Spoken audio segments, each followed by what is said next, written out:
নমস্কার বন্ধুরা, আমি আবারও চলে এসেছি মলিস কিচেনে। তো আশা করি বন্ধুরা সবাই ভালো আছেন। তো বন্ধুরা আজকে একটি রেসিপি আপনাদের সাথে শেয়ার করব, কই জুস।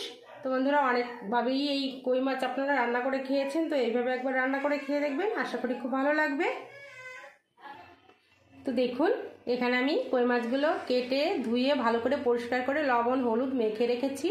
এখন আমি মাছগুলো ভেজে নেব। তো কড়াইতে দিয়ে দিয়েছি পরিমাণ মতো সর্ষের তেল, তেলটা গরম হয়ে গেছে। এখন আমি মাছগুলো ভেজে নেব।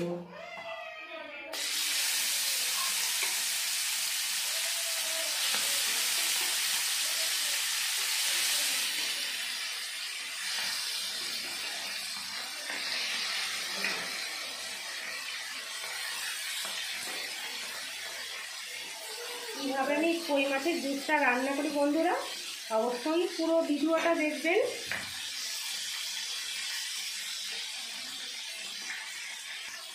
মাছগুলো উল্টে পাল্টে লাল লাল করে ভেজে নেব।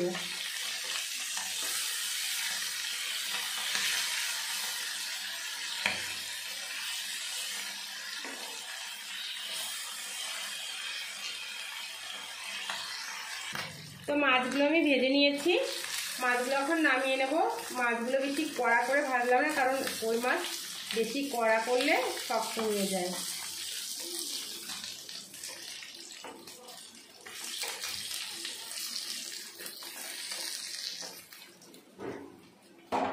এখন আমি ওই তেলে দিয়ে দেবো ফোড়ন, একটা তেজপাতা, একটা শুকনো লঙ্কা আর একটু দারচিনি,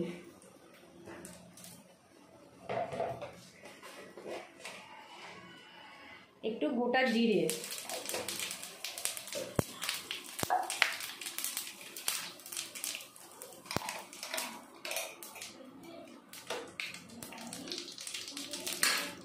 আর দিয়ে দেবো বেটে রাখা পেঁয়াজ।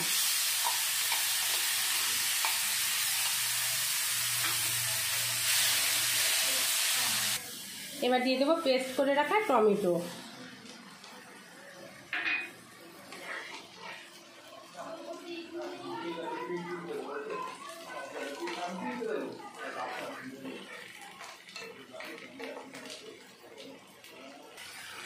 আদা টমেটোর কাঁচা গন্ধটা চলে গেছে। এখন দিয়ে দেবো বেটে রাখা জিরে লঙ্কা আর আদা।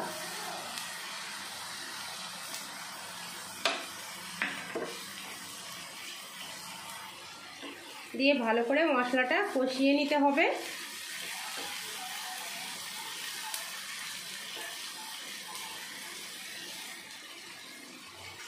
এবারে মশলা কষানোর ভিতরে দিয়ে দেবো পরিমাণ মতো লবণ,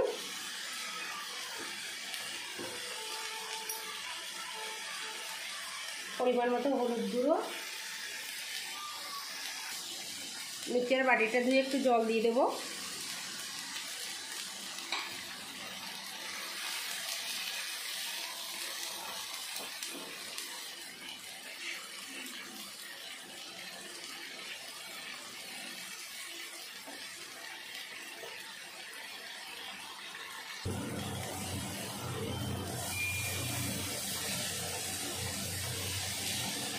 আমি মশলাটা ভালো করে কষিয়ে নিয়েছি। এখন দিয়ে দেব পরিমাণ মতো জল।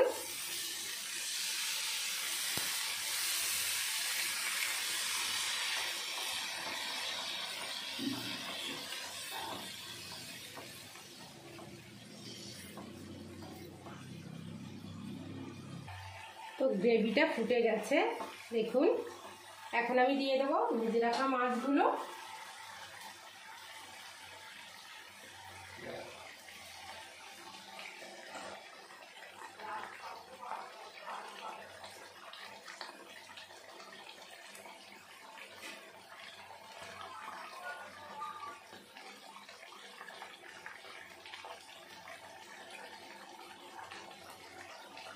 এখন দিয়ে দেবো একটু শাহি গরম মশলা। তো বন্ধুরা এই ঝোলটা রান্না করতে বেশি টাইম লাগে না, অল্প টাইমেই রান্নাটা হয়ে যায়, খেতেও দুর্দান্ত লাগে। তাই বলছি বন্ধুরা একবার হলেও বাড়িতে চেষ্টা করে দেখবেন। আশা করি খেতে খুবই ভালো লাগবে।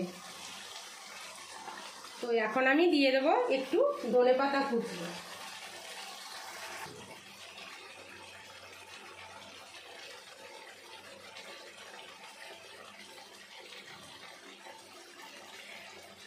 অবশ্যই ধনেপাতাটা নামানোর একটু আগে দেবেন। ধনেপাতাটা দিয়ে আমি বেশিক্ষণ জাল দেব না।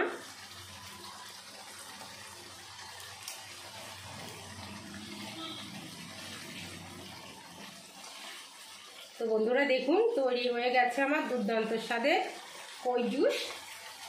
তো বন্ধুরা সবাই ভালো থাকবেন, সুস্থ থাকবেন। আজকের মতো ভিডিওটি এখানেই শেষ করছি। দেখা হবে আগামীকাল নতুন কোনো রেসিপি নিয়ে। ততক্ষণ সবাই ভালো থাকবেন।